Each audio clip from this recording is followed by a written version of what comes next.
Merdeka, salam sebangsa dan setanah air. Bertemu kembali dalam channel Sejarah Perjuangan Anak Bangsa.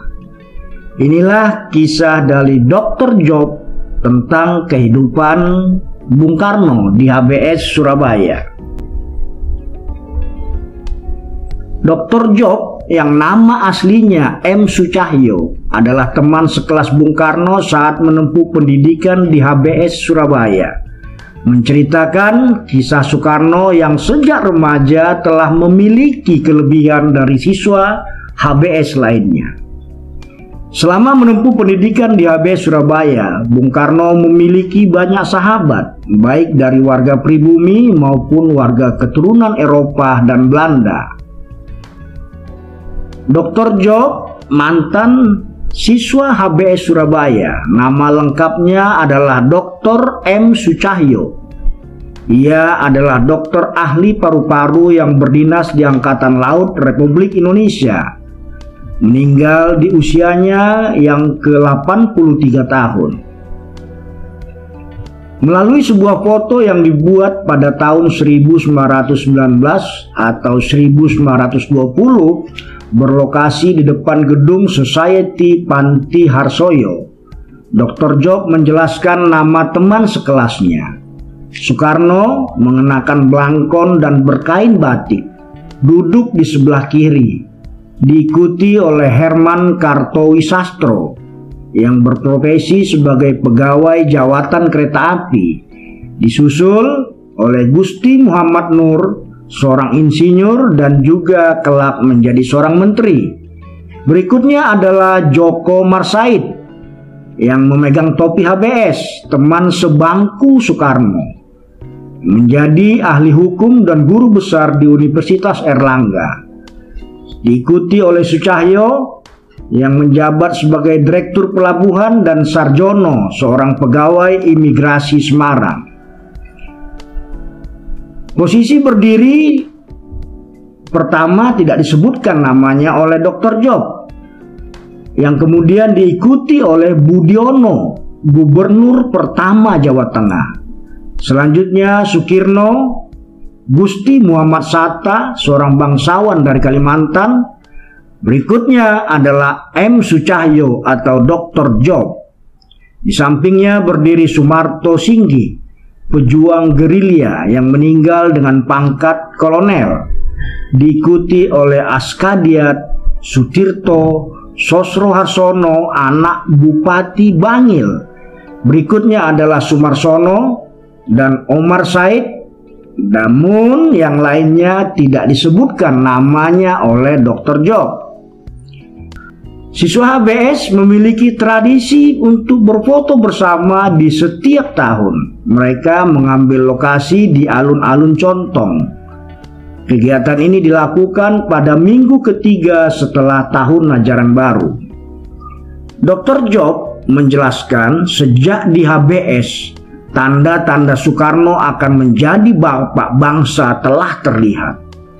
Soekarno sangat suka memancing debat tentang kemerdekaan Indi atau Insulinde yang kini kita kenal dengan Indonesia.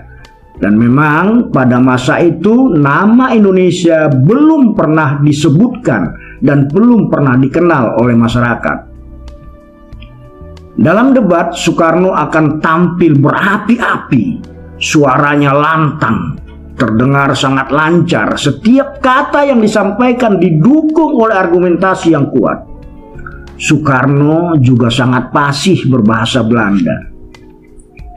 Menurut Dr. Job, para siswa pribumi di HBS kala itu memiliki kebiasaan berkumpul di setiap hari Minggu pagi. Kegiatan ini digagas oleh Soekarno. Pertemuan diisi dengan diskusi, mendiskusikan tentang perjuangan dan strategi dalam meraih kemerdekaan.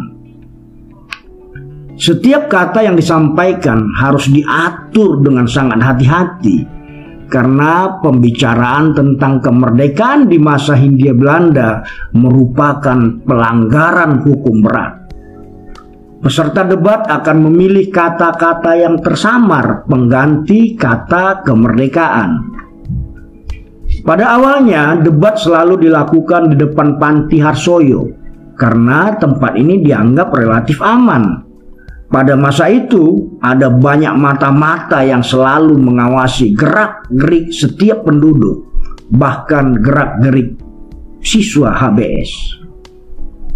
Untuk menjaga keberlangsungan dan keamanan peserta debat, klub debat ini akhirnya dipindah lokasi di komplek HBS. Tempat ini dianggap lebih aman dari mata-mata Belanda. Soekarno kemudian mendirikan klub debat yang ia ketuai sendiri, beranggotakan sebanyak 25 orang. Soekarno membuat klub debat yang didesainnya sendiri, di mana terdapat kelompok pro dan kontra. Kegiatan debat dirancang se-ekstrim mungkin, yang membuat suasana debat berlangsung menarik dan hidup. Soekarno akan sangat bersemangat pada saat debat berlangsung. Kegiatan debat di lingkungan HBS mendapat dukungan dari Direktur HBS, Menir Bot. Bahkan tak jarang Menir Bot ikut terlibat dalam kegiatan debat yang dipimpin oleh Soekarno. Menir Bot, Direktur HBS, sangat mengagumi kemampuan Soekarno. Bahkan Bot sering terlibat dalam diskusi, dan ia juga menyapa Soekarno dengan sapaan Menir Soekarno, menunjukkan kekagumannya terhadap kemampuan Soekarno. Soekarno sangat terkenal sebagai pembicara yang baik, tetapi ia dianggap aneh, yang hanya sibuk belajar, tak pernah ikut dansa dan acara pesta. Menurut Soekarno, aku tidak mempunyai kesenangan semasa muda. Aku terlalu serius. Aku tak mengikuti kesenangan seperti yang dilakukan anak-anak sekolah yang lainnya. Demikian kisah yang disampaikan Dr. Job tentang sahabatnya Soekarno, teman sekelasnya yang sukses menjadi pemimpin bangsa, yang sejak remaja telah terlihat berbeda dari sahabat-sahabatnya yang lain.